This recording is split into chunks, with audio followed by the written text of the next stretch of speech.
தாவேக அங்கீகரிக்கப்பட்ட கட்சி அல்ல என்று தேர்தல் ஆணையம் தெரிவித்திருக்கிறது. விஜயின் தாவேக தேர்தல் ஆணையத்தால் அங்கீகரிக்கப்பட்ட அல்ல என உயர்நீதிமன்றத்தில் தகவல் வெளியாகியிருக்கிறது. அண்மை செய்தியை பார்க்கிறோம். விவரங்களுடன் செய்தியாளர் ஆனந்த் இணைப்பில் இருக்கிறார். வணக்கம் ஆனந்த், விவரங்கள்.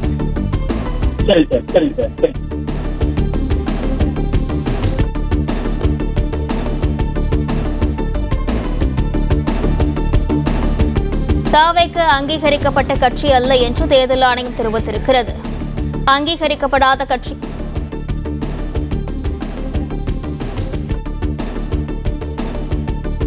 தாவேகாவின் அங்கீகாரத்தை ரத்து செய்ய கோரிய வழக்கில் தேர்தல் ஆணையம் உயர்நீதிமன்றத்தில் இந்த தகவலை தெரிவித்திருக்கிறது. விஜயின் தாவேக தேர்தல் ஆணையத்தால் அங்கீகரிக்கப்பட்ட கட்சி அல்ல என உயர்நீதிமன்றத்தில் தகவல் தெரிவிக்கப்பட்டிருக்கிறது. அண்மை செய்தியை பார்த்து வருகிறோம்.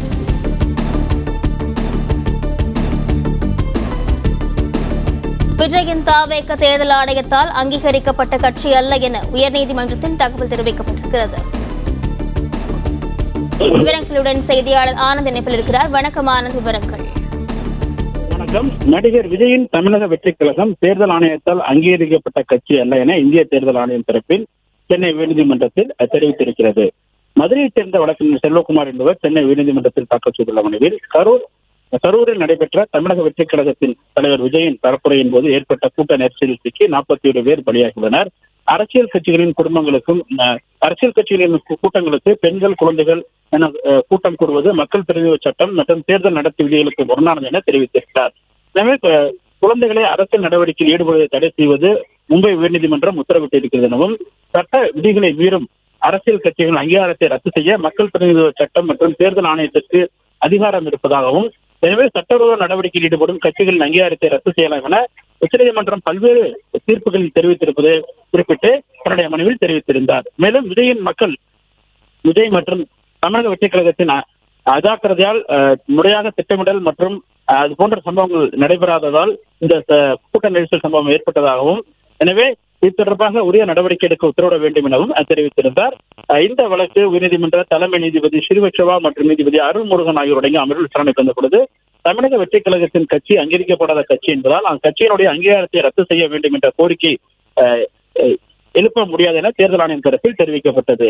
இதனையடுத்து மனுவிற்கு பதிலளிக்கும்படி தமிழக அரசுக்கும் டிஜிபி உத்தரவிட்ட நீதிபதி, மனுவில் கூறப்பட்டுள்ள சில கோரிக்கைகளை உச்சநீதிமன்றத்தின் நிலுவையில் உள்ள வழக்குடன் தொடர்புடையதால் சில கோரிக்கைகள் வழிகாட்டு நெறிமுறைகள் வகுப்பு தொடர்பாக உள்ளதாலும், உச்சநீதிமன்றம் மற்றும் உச்சநீதிமன்றத்தின் உத்தரவின் அடிப்படையில் வழிகாட்டு நெறிமுறைகள் வகுப்பு தொடர்பாக அந்த மனுவும் நிலுவையில் இருப்பதாக நீதிபதிகள் தெரிவித்தனர். பின்னர் இது தொடர்பாக ஏற்கனவே ஏதேனும் வழக்குகள் நிலுவையில் இருந்தால் அதனுடன் சேர்த்து இந்த மனுவில் விசாரணைக்கு எடுத்துக் கொள்வதாக நீதிபதிகள் தெரிவித்துள்ளனர்.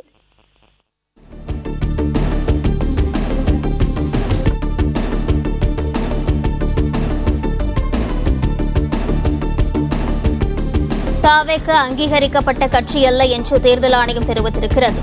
அங்கீகாரம் இல்லாத போது எப்படி அங்கீகாரத்தை ரத்து செய்வது என்றும் கேள்வியானது எழுப்பப்பட்டிருக்கிறது. முழு விவரங்களுடன் செய்தியாளர் ஆனந்த் மீண்டும் இணைப்பில் இருக்கிறார். வணக்கம் ஆனந்த், விவரங்கள்.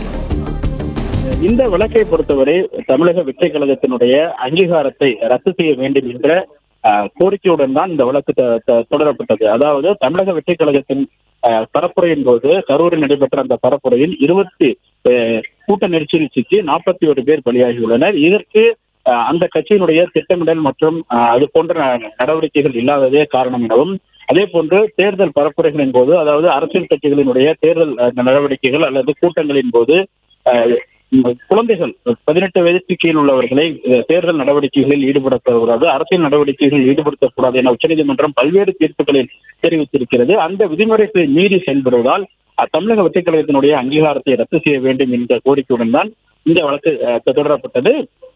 இந்த வழக்கு தலைமை நீதிபதி ஸ்ரீவத்சவா தலைமையிலான முதல் அமர்வில் விசாரணைக்கு வந்தது. அப்பொழுது தேர்தல் ஆணையம் தரப்பில் ஆஜராகியிருந்த வழக்கறிஞர்கள் இந்த வழக்கை பொறுத்தவரை ஏற்கனவே இந்த கட்சி தமிழக வெற்றிக் கழகம் தேர்தல் ஆணையத்தால் அங்கீகரிக்கப்பட்ட கட்சி அல்ல என்பதால் இந்திய தேர்தல் ஆணையம் இது தொடர்பாக எந்த நடவடிக்கையும் எடுக்க முடியாது என தெரிவித்தனர். அப்போது நீதிபதிகள் ஏற்கனவே தேர்தல் ஆணையத்தால் அங்கீகரிக்கப்படாத கட்சியாக இருப்பதால் தற்போது நிலையில் இது தொடர்பாக மனுவிற்கு பதிலளிக்கும்படி உத்தரவிட்டனர். மேலும் அதே போன்று மனுவிற்கு பதிலளிக்க தமிழ்நாடு அரசுக்கும் நீதிபதிகள் உத்தரவிட்டுள்ளனர். மேலும் இதே இந்த மனுவில் கூறப்பட்டிருக்கிற பல கோரிக்கைகள் ஏற்கனவே உச்சநீதிமன்றத்தில் நிலுவையில் இருக்கிறது. அதே போன்று ஆனந்த்குமார், விவரங்களுக்கு நன்றி. பிளே ஸ்டோர் மற்றும் ஆப் ஸ்டோரில் இருந்து பாலிமர் செயலியை QR கோடு மூலம் பதிவிறக்கம் செய்யுங்கள். செய்திகளை உடனுக்குடன் பெறுங்கள்.